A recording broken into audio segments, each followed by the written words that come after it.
just all of a sudden like almost fell to the ground. She's like, I can't do it. Oh my god, Nazom, I need air. Don't I rush to her like, don't what's wrong with you? What's wrong with you? I need to sip some tea so I'll get energy, because today's topic here, I just woke up this morning and God, you guys, where do I even start from? I've been so weak the past week because, but see what I mean, I'm not joking. First of all, I've been so traumatized with what I've been seeing on social media. Like, my morale is so low mentally. I cannot even process it again. I can't just believe that Nigerian government feel they can just do what they like with us because we've been keeping quiet for so long, Abby. First of all, I'm sure by now you all know that there's been ongoing NSAS campaigns across Nigeria. We've been protesting, and this is because SARS, of course, as you know, is a unit of the police force that is supposed to be responsible for, it's like an anti-robbery squad, right? And what they've done in the past like 5 years or 4 years is that they've been assaulting civilians.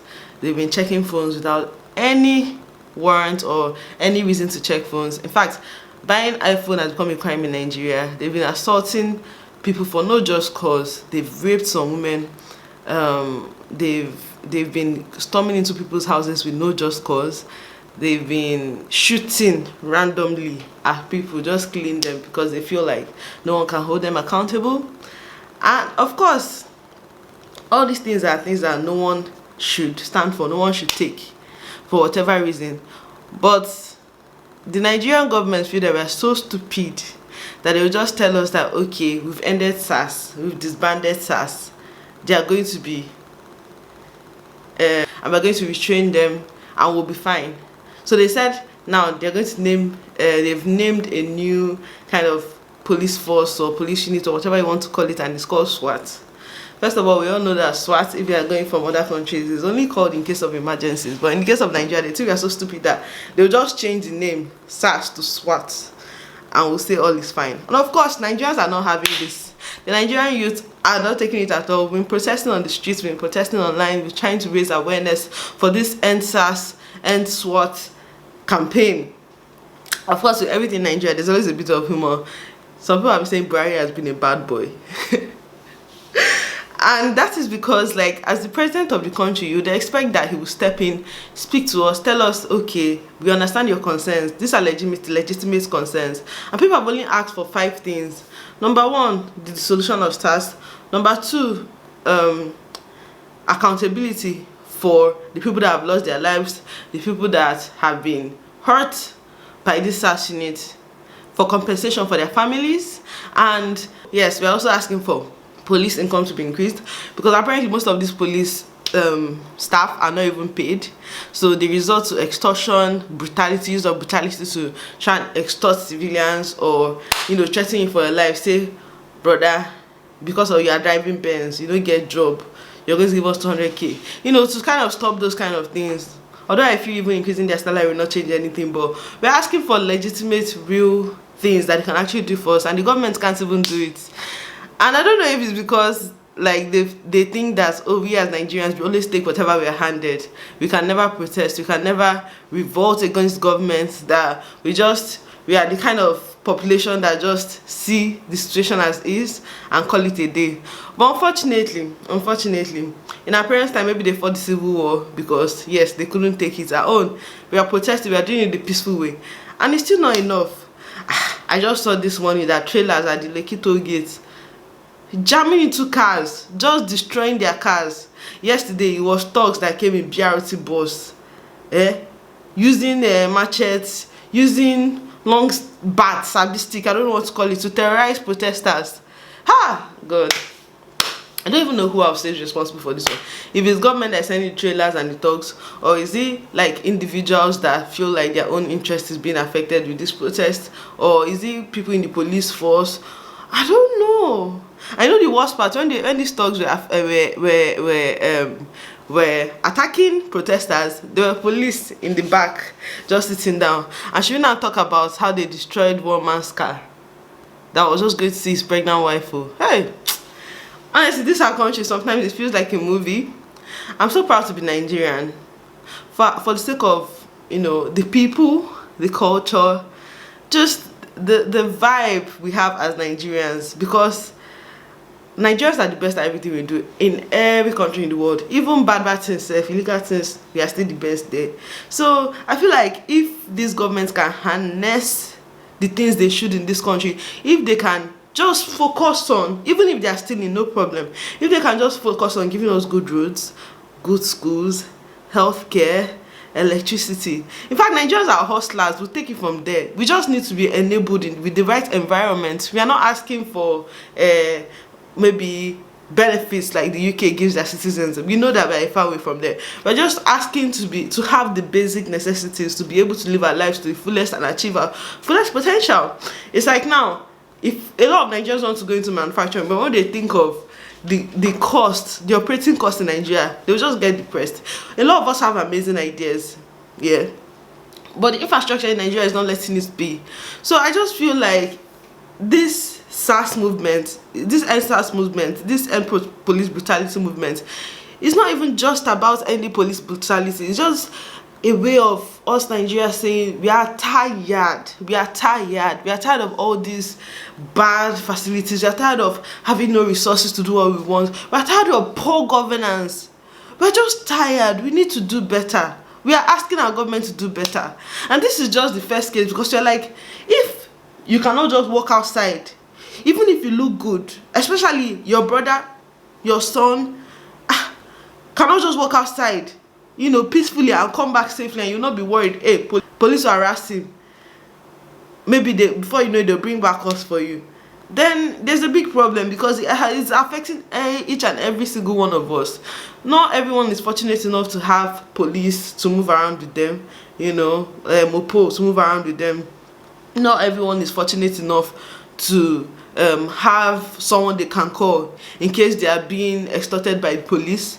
Not everyone is that fortunate. So we just want to be able to be safe. We're just fighting for our right to live peacefully without the government that is supposed to be protecting you now being the one to come for you, now being the one to threaten your life. And what does it say of a president if he cannot even control his police force, right? But when it comes time now to use the police force against us, they will know how to use it. But in this kind of situation where we're asking for that threat to life by the police force to be handled by the government, they can't even do it. See, it's not like me personally I've been affected by this whole SARS. Okay, I guess the closest experience I've had is when a driver was taking us from Newi to Lagos, and yeah, the driver looked like all these yopi guys. Like, he had his bag, you know, all these crossbody bags. His hair was actually low, but you know, he just had this look, this swagged out look about him. And I think it was in Benin. Most of the police people just ask you for money so that they'll pass you. And yes, you show them all the particulars and everything, some will let you go. And this was just after the lockdown, so they were used to collecting money. So you just give them money and you move on. Some you even give them 200 naira, they say it's too small. Like, in fact, let's not even talk about that one, sir, because their extortion is another topic. But okay, so one SARS official stopped him and said something's wrong with his ID, something's wrong with his license, that he's not licensed to drive us, and who said that he's really a staff in the company that we are saying he's a staff of, that we should follow him to the police station. Next thing, we got there because it was not far from where they stopped us, and he said, show me your phone. He's not said for what? He said, guy, I go level you here, what do you mean? Show me your phone. He said, but God, nothing they find for my phone. What do you want to find for my phone? He was not meant to raise his voice. Other policemen now came. Now said, bros, you see, say, who you think say you be? Show them your phone, Joe. Show them your phone. He now brought out his phone. Now showed them. They didn't find anything. They gave me back his phone. But I'm like, first of all, like, was that even called for? Why did they have to check his phone? Secondly, at this point, me, NJ, you guys know banter with NJ, and Tochku, my sister-in-law, we were just there. And so Tochi came through for us. She just all of a sudden like almost fell to the ground. She's like, I can't do it. Oh my goodness, I need air. Tochi, I rushed to her, like, Tochi, what's wrong with you? She now said that, But that sickness has started again. My cousin has started, and she just had an appendectomy and she shouldn't be out here. It's quite dangerous for her. The doctor said that we should be on our way. In fact, we are going to meet our doctor now for post-op care. Hi, AJ was just finishing them in English, and Tochiko was just there like, I need air. Oh my god. They said, Madam, sit down. What did they do? You sit down. Man, fear just entered their eye immediately, and that was the only reason why they left us. So they're like, oh yeah, make una they go. Madam, sorry, yeah. May na they go. Hey. So basically, Tochiko is the only reason why they did not keep us there. Now, who will like her? Who will like her? Actually, I mean, I'm the kind of person that I hate inconveniencing people. Like, even if I know people to call, why would I start calling you to tell you such a thing? Like, something that should not even be happening in the first place. Does that make any sense? So you can see that was just one experience, and it wasn't even that bad. Though. Thank God that Tochiko was able to fake sickness, and they left us because they were maybe worried this girl dies here now. But I know if so many people were not there, maybe they will not even care if something happens to the person. They will still be carrying on with all their atrocities. And I can't even tell you on this particular journey how many cars we stopped on the road. Of course, if you see a Benz driving in front of you, they're going to stop that Benz for no just cause though. Especially, there's even one we saw, one white Benz like that with like 3 young boys. They don't even have dreadlocks. To them, that's it, Lobaton. Once they feel like, oh, you look like you have dreadlocks, maybe you have tattoos, piercings, they're going to stop you. So now tell me what that has to do with anything. Can't you just be someone hustling hard? Now should be a space tag that Stripe bought for $200 million. See, one of their co-founders has Dada. Does it mean that everybody has Dada is a Yahoo boy? No. So, but like, they're just so ignorant and they don't know much. And of course, like, if I start going into this SARS police matter, we're going to sleep here. But the point is just that we Nigerians are tired. We are tired, and I'm sure you all are with me. Like, we are tired of this same oppression by government forces in one way or the other, and we're just asking for more. Hi, you guys. I went for a wedding this past month, and the road there, honestly, it was like there was erosion in the middle of the road, and all I could think about was that, are you telling me that government don't know this road is like this? I know there are some federal roads that state governments have to seek some kind of funds or resources to build, and some are left for, especially the roads connecting to other states are mainly federal projects. So I'm just like, is it that the government does not know this road is like this? Honestly, I thought I was going to die just by driving on that road, because it was like a roller coaster. This one was not pothole. I say it was like erosion happened on that road. And the only thing I can say that has been getting better lately is electricity.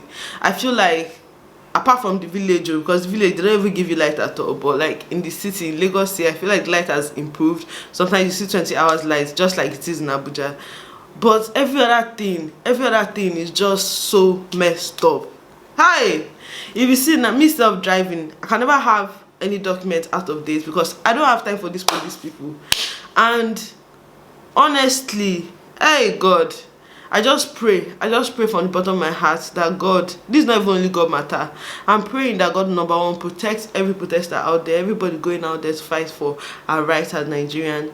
Me, I've not been able to go out there. I'm one of the protesters that are protesting online and indoors, and that's just as my power is. But it does not stop me from raising my voice, and it does not stop me from speaking up, because at the end of the day, like, the more momentum we are able to raise for this NSAS campaign, the more we are going to be able to rise up as a nation, and the more we are going to be taken seriously as a nation, And I'm so proud of everyone who is participating online or in person because especially out there, I know there's a real danger that you can be attacked by one of these dogs or your car will be damaged, as we've seen,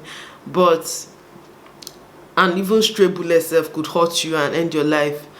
But people are still braving, people are going out. And should I now talk about the Nigerian businesses that are stepping up, providing food, providing water, providing refreshments? That's why some people say it's carnival that is happening, because at the end of the day, we are so happy that people are speaking up, that we're able to, keep the protest going with a lot of vibes, positive vibes, a lot of food, because you can't be screaming and not have anything to cool down your voice, your vocal cords, and you need food to keep up the energy. So all the businesses that have stepped up to provide food and refreshments and beverages for the people protesting. You are doing well. You are doing well. We're so proud of you. And people are even donating money. Hi, you guys! If you see the enjoyment these people that are protesting are enjoying it, it's just hot sun that spoiled the matter. If you see the enjoyment, you just be like, so all the palliatives they were sharing during COVID-19, where did it go? Are you trying to tell me that all that money households could not have seen like enough groceries to be and cash? That's to tell you that problem is even. In fact, you guys, if I keep talking about the Nigeria issue, this video reached 1 hour. I just wanted to do this video to just share all my thoughts, or some of my thoughts, like just lift some weight off my chest, because I'm sure everyone is thinking like this. I'm sure everyone is just fed up. And honestly, I can't say how proud I am of everyone that is protesting, and everyone that is speaking about this, and everyone that is trying to fight for our rights. Oh God, it just shows me that we have hope. Come 2023, we are going to choose who is going to take us out of this misery. We're going to choose who's going to take us to the next step. I thank you all for just standing up. You know, you don't do, and we don't do. And I'm so glad that we finally had it, you know, because it shows that the future is bright for this country. But anyway, you guys, comment all about your frustrations with this whole SARS campaign, your thoughts. Just let me know. Let's start a conversation going, because like, I'm sure we all have personal frustrations, or if you've had any personal experiences with SARS, comment down below. Let us hear. It will help to raise awareness. And yeah, I'll see you in my next video. Okay, bye.